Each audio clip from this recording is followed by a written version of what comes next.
Hello students, स्वागत है आप सबका इस वीडियो में। इस वीडियो में हम भाषा बोध यानी कि कक्षा 11वीं हिंदी के लिए भाषा बोध के जितने भी क्वेश्चन आपके बन सकते हैं परीक्षा के लिए, तो बहुत ही इंपॉर्टेंट क्वेश्चन इसमें सभी डाले गए हैं। तो भाषा बोध से जितने भी अंक आपका आना है सभी कंप्लीट हो जाएगा, सभी के आंसर आपको इस वीडियो में मिलेंगे। तो चलिए शुरू कर लेते हैं। तो आप पहले वस्तुनिष्ठ प्रश्न देखेंगे, जिसमें कि सबसे पहला क्वेश्चन है टेढ़ी खीर मुहावरे का अर्थ है, तो इसका आंसर हो जाएगा कठिन कार्य।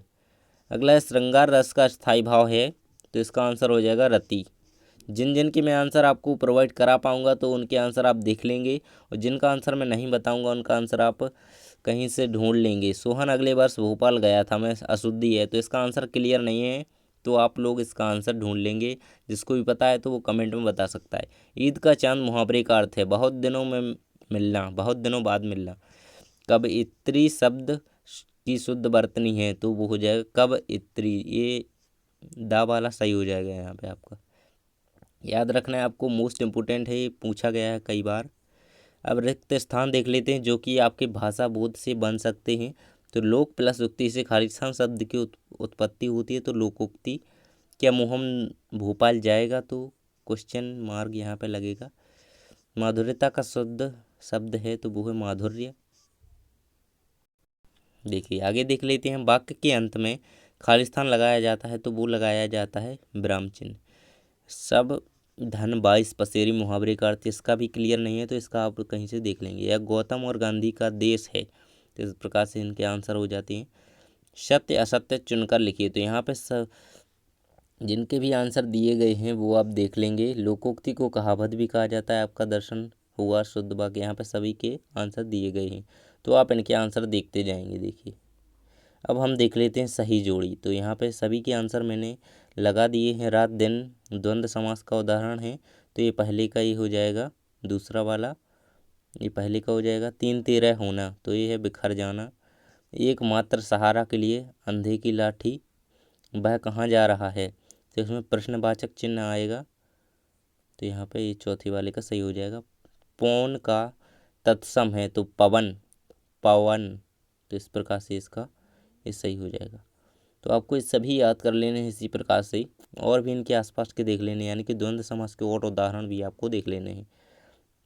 एक शब्द या वाक्य में उत्तर, देखिए सभी के आंसर यहाँ पे प्रोवाइड करा जा रहे हैं।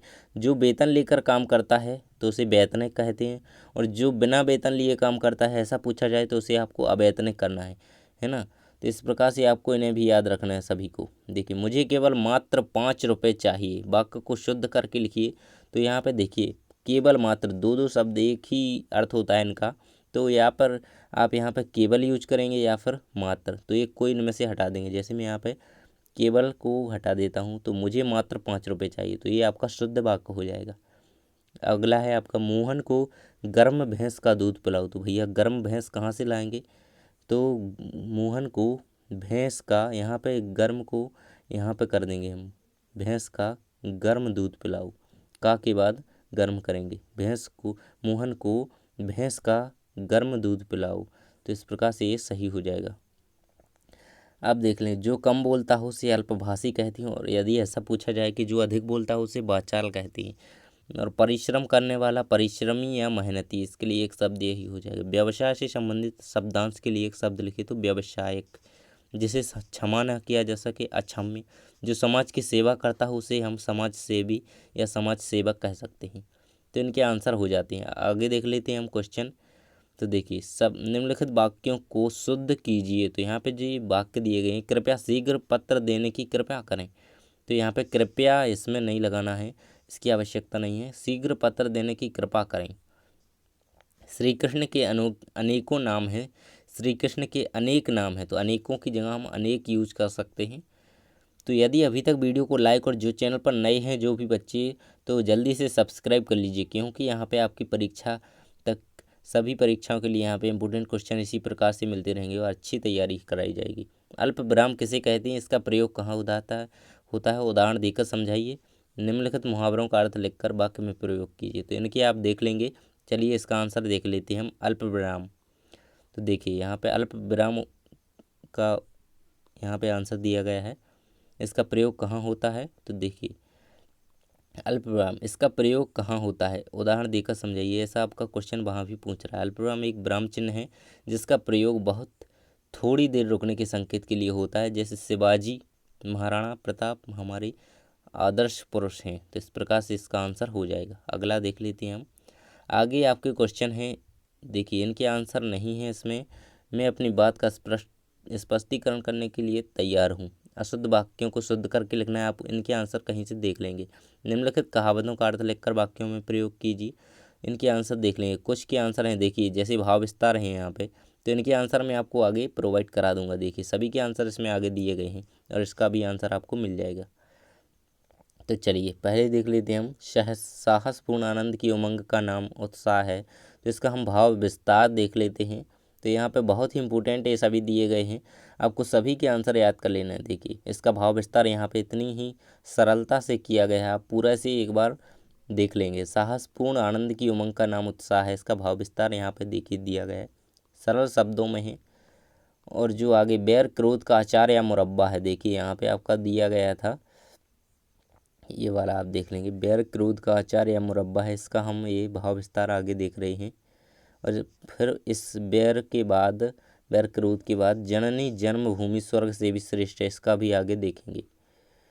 देखिए ये बैर क्रोध का अचार या मुरब्बा है, इसका यहाँ पे भाव विस्तार किया गया है। आगे है यहाँ पे जननी और जन्मभूमि स्वर्ग से भी श्रेष्ठ है।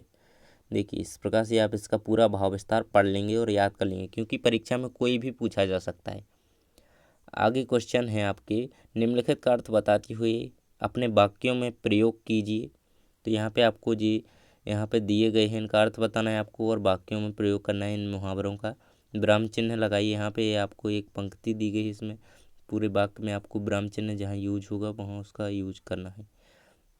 तो देखिए अभी पिछला क्वेश्चन था मुहावरे और लोकोक्ति में अंतर, तो इसमें अंतर यहाँ पे दिए गए हैं। मुहावरे और लोकोक्ति में अंतर वेरी वेरी मोस्ट इम्पोर्टेंट है, तो आप इसे नहीं छोड़ेंगे, अच्छी तरीके से इसे रीड करके याद कर लेंगे।